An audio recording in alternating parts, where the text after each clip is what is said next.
Você conhece alguém que não consegue passar um dia sequer longe da web e das redes sociais? Que não abre mão do celular nem nas refeições? Que é apaixonado por games? Quais impactos as novas tecnologias provocam na parte neurológica? É o que você confere no Saúde em Prática, que começa agora.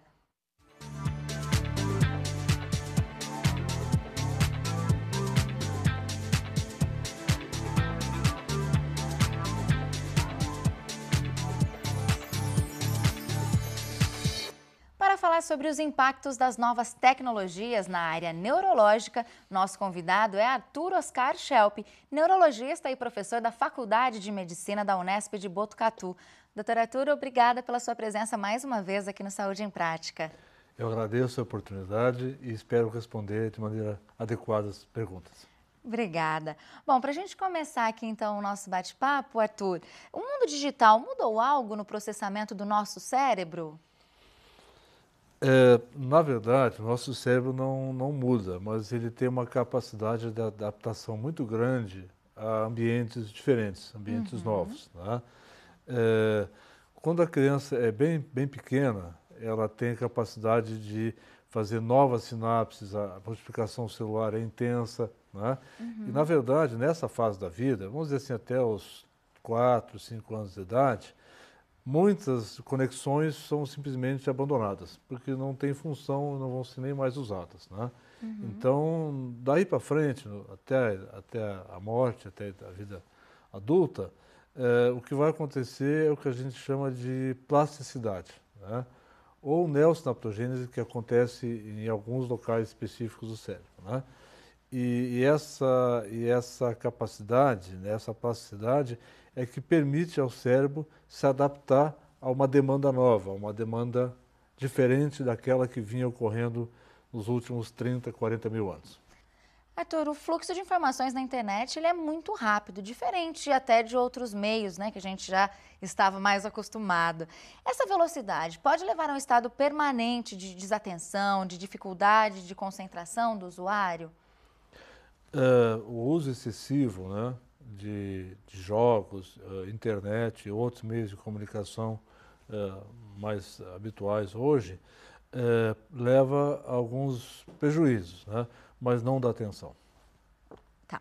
Agora a gente aí na onda da tecnologia, né, nós vamos conhecer a Atsuko Sato, que acha que a sua filha fica conectada ao celular mais tempo do que é necessário. Vamos ver.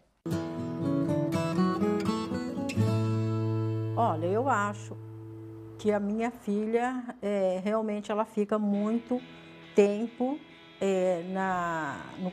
no celular. Muito mais do que eu acho que deveria. Me incomoda e muito, mas muito. Não só a mim, mas como também meu marido. E às vezes até assim as tias, né, falam assim, larga um pouco esse celular, vem conversar. A gente tem assim um controle com relação ao celular. Por exemplo, dias de semana, de segunda a sexta, quando chega 10 horas, isso é sistemático. 10 horas eu falo para ela desligar o celular, ela não fica com o celular no quarto, ela traz para a sala de jantar. Nos finais de semana, de sexta para sábado, de sábado para domingo, ela tem um pouquinho mais de liberdade. Aí não é tão controlado assim. O celular aqui em casa é desbloqueado, nós não deixamos por senha, para nós termos acesso aos assuntos e de vez em quando isso é supervisionado. Né? De vez em quando isso é supervisionado, a gente vai dar uma olhadinha no que está conversando, no que está falando. A gente gostaria que elas tivessem mais diálogos, né? com a família, às vezes até com os amigos. Porque às vezes até com os amigos, elas gostam muito mais de falar no celular, no Facebook, do que, às vezes, pessoalmente. Sobretudo para a nova geração, essas novas tecnologias são muito sedutoras, né? Aí cabe aos pais, como a dona Atsuko fez, tentar definir alguns limites, né, Arthur? O computador, voltando aqui ao assunto, né, ele realiza várias tarefas ao mesmo tempo. E as pessoas acabam absorvendo essa lógica, né, tendo um comportamento digital. Essa tendência pode gerar alguma alteração neurológica? Não. pode eventualmente repercutir em interações sociais, por exemplo, na família, né? Eu não conheço praticamente nenhum pai ou mãe ou tutela, ou tutor, né, de adolescentes. E quando eu falo adolescentes, eu falo dos 10 anos até os 30 anos de idade, né, que não reclame, como eu, né, de que os filhos ficam tempo demais no telefone celular, ficam tempo demais na internet, ficam tempo demais jogando e ficam tempo demais interagindo com outras pessoas por esses meios de comunicação. Então, o prejuízo vamos dizer assim, é de outras funções importantes da sociedade, importantes para o indivíduo, mas não tem nenhuma repercussão neurológica. Acaba sendo quase que um paradoxo, né? Enquanto as redes sociais aparentemente acabam suprimindo, né, a solidão, por outro lado, cria esse isolamento social, né? Tem assim, alguns estudos, né, bem controlados, que mostram que, diferentemente do que muitas pessoas pensam, né, o que causa prazer nos jogos, por exemplo, e nas redes sociais, né, não é o que está sendo feito assim, em termos de jogo, que está sendo discutido, ou mesmo jogos de ação, que todos os pais reclamam das violências, das degolas, né, do sangue, os tiros, né, e bomba, enfim. Isso não causa tanto prazer para o usuário como o fato de poder se comunicar com outras pessoas ao mesmo tempo, né? Uma reunião social com as pessoas presentes dificilmente vai propiciar ao usuário o mesmo qualidade em termos de número de pessoas e assuntos que são trocados ao mesmo tempo. Então, nesse aspecto, né, a presença física ainda é menos efetivo do que esses meios de comunicação. Bom, então nós vamos agora para um rápido intervalo e no próximo bloco o assunto é games. Continue com a gente.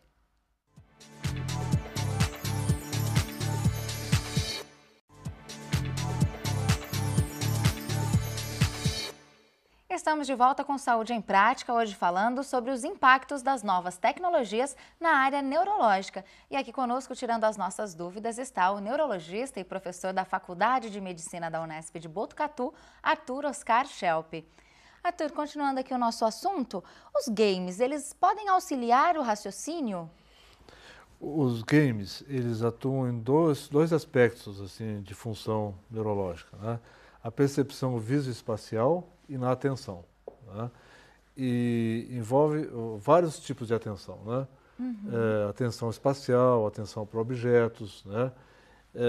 No que se refere à percepção visoespacial, os games propiciam você tratar de vários assuntos e mudar de um assunto para outro de maneira muito rápida, tá certo?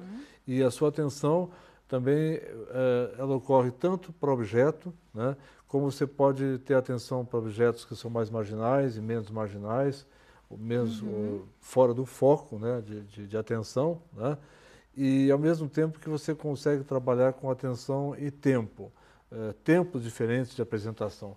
E ao contrário do que muita gente imagina, os jogos que são melhores são infelizmente os piores, são os jogos de ação, né, e que grande maioria, 80%, são de violência, né? É um bandido que vem te atacar, é alguém que está te procurando com uma faca, são automóveis em velocidade que causam acidentes, atropelamentos, enfim. E esse é um lado negativo. Mas esses jogos de ação, com mudança, com velocidade, com vários eventos acontecendo simultaneamente, esses são os que propiciam melhores resultados. Entendi. Agora a gente vai conhecer o Samuel e seu filho Gabriel, um garoto apaixonado pelos games. Vamos ver. Eu jogo videogame todo dia. Ele fica muito tempo vidrado naquele jogo. E pode adquirir algumas manias, não sei, né? De repente. Isso me preocupa. Meu pai acha ruim quando eu jogo todo dia. Os jogos de videogame, de modo geral, eles são violentos. Mesmo os jogos assim de desenho, de Ben 10, por exemplo. né, ele tem uma certa carga de violência. Então, a gente procura selecionar os jogos. Meu jogo preferido é, skate e Ben 10. Quando ele está muito fissurado naquele jogo, está gostando muito, é difícil para que ele abandone essa atividade para fazer outras coisas. Eu não paro de jogar pra nada, nem pra comer, nem pra nada. Só quando meu pai fica bravo comigo. Eu vejo que existem coisas boas nos jogos. Melhora a concentração, né? Melhora a atenção dele. Meu filho não fica só jogando videogame e vendo televisão e indo para a escola, né? Eu me preocupo com essa questão, tanto que ele pratica natação. Arthur, a gente viu aí a preocupação do pai, Samuel, em relação à violência contida nos jogos.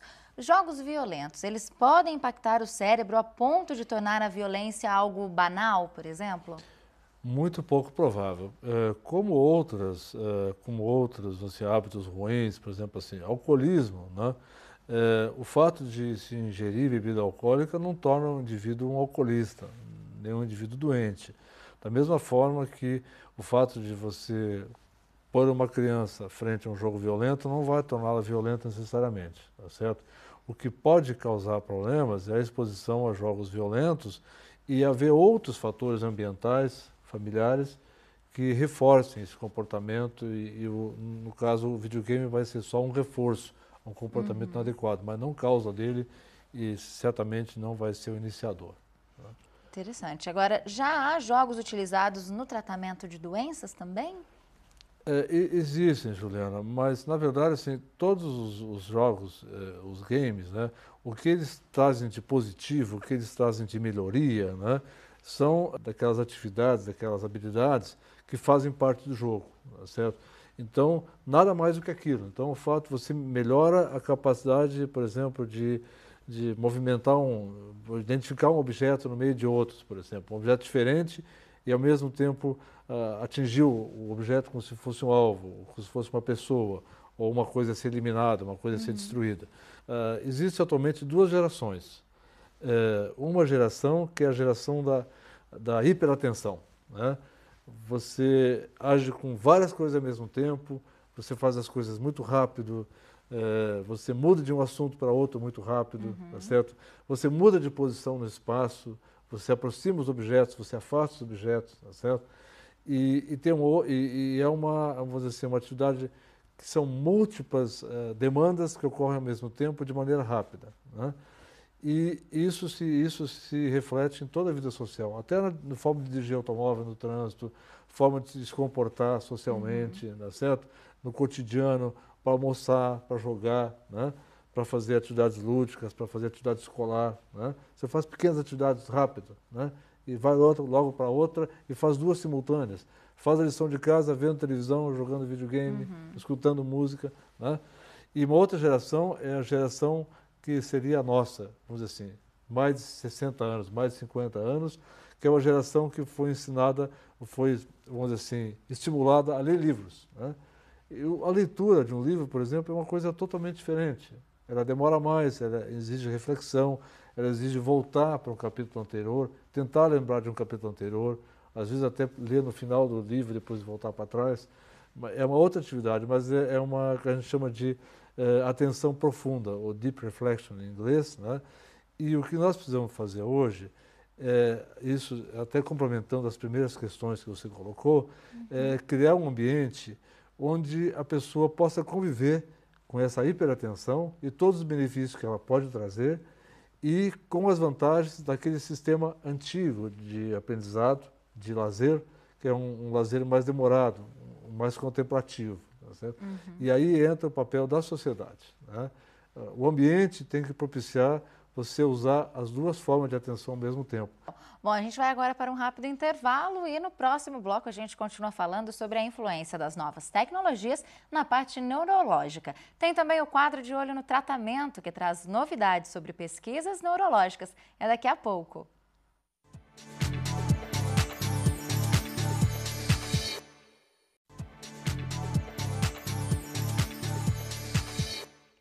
Saúde em Prática está de volta e aqui conosco está o neurologista e professor da Faculdade de Medicina da Unesp de Botucatu, Arthur Oscar Schelp, nos esclarecendo sobre os impactos das novas tecnologias na área neurológica. Mas antes de prosseguir, você confere as inovações da medicina na área neurológica. É hora do De Olho no Tratamento. Roda aí!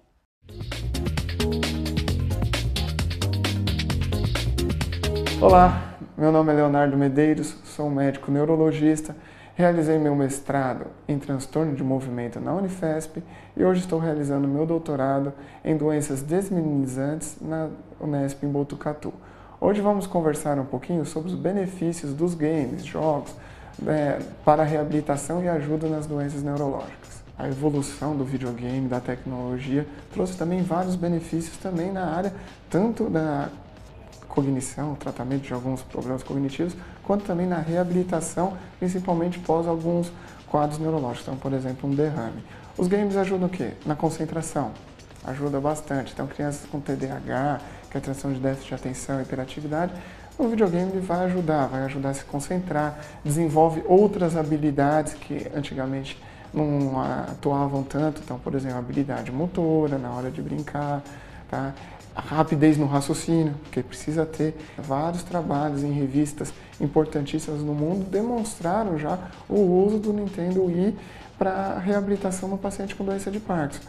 Então o paciente se sente melhor do que ficar só aqueles movimentos repetitivos, ele sente um objetivo, que é terminar ou zerar, que a gente fala, as fases, então isso é muito interessante. Os pacientes vêm para mim e perguntam, como que eu faço para proteger ou prevenir contra a doença de Alzheimer? Um dos benefícios maiores é o quê? Além de você prevenir fatores de risco cardiovascular, então controlar a pressão, não fumar, fazer exercício físico, uma das áreas mais importantes é o quê? A área cognitiva, você estudar. Quanto mais estudar, quanto mais praticar intelectualmente, melhor. Então o videogame está para isso também. Então isso desenvolve áreas intelectuais, fazem com que haja várias conexões entre neurônios, protegendo contra o aparecimento precoce da doença de Alzheimer. Então o videogame também está aí para isso, para ajudar. Não quero fazer palavra cruzada, não quero fazer sudoku, vai brincar com o neto, vai jogar videogame. Tem uma resistência? Tem, principalmente na população um pouquinho mais idosa, mas o benefício é muito importante. Então cada nós profissionais sairmos do tradicional e também tentar mostrar essas novas tecnologias, o benefício dela para esse paciente. Sempre importante a gente ficar aí de olho, né, nas novidades. Bom, agora voltando aqui ao tema do nosso programa de hoje, Arthur, muitas pessoas não conseguem se desconectar, desligar o celular, então nem pensar, né? O vício tecnológico também pode ser algo prejudicial? Traz prejuízos porque a pessoa perde a capacidade de ganhar outras informações, de adquirir outras informações que são tão importantes quanto aquelas que supostamente ela está tendo na troca de informação por um instrumento único de comunicação.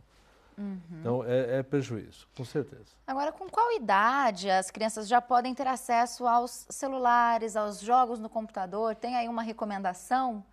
Eu tive notícia de que o governo inglês está desenvolvendo um programa para ensinar crianças de 5 anos a mexer com o computador, com o telefone e jogar.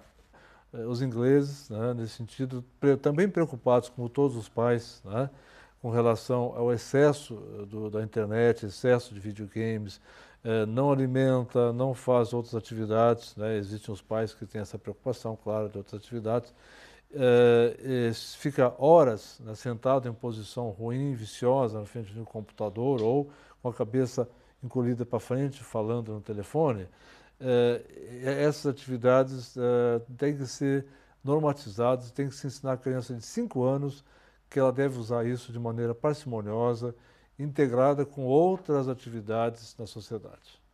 Bom, agora, no primeiro bloco, nós conferimos o depoimento da dona Atsuko e é hora de conhecer a filha dela, a Anne, uma jovem que não vive sem o celular. Vamos ver. Eu uso muito meu celular na hora do almoço, na hora do jantar. Eu uso ele... eu levo ele na escola, mas eu não uso. Eu converso mais com os meus amigos pelo celular. Porque eu tenho muitos amigos que não são da mesma escola que eu. O celular já foi muito motivo de briga em casa por causa dele, que a minha mãe não gosta muito que eu use ele quando eu estou em família, em fim de ano, em encontro de família. E, querendo ou não, a gente usa, né? Não acho que eu esteja mais no mundo virtual do que o real, porque, querendo ou não, a gente conversa muito com as pessoas pessoalmente. E eu saio bastante, eu converso bastante com as pessoas. Meu dia sem celular é muito difícil. Eu normalmente preciso muito dele.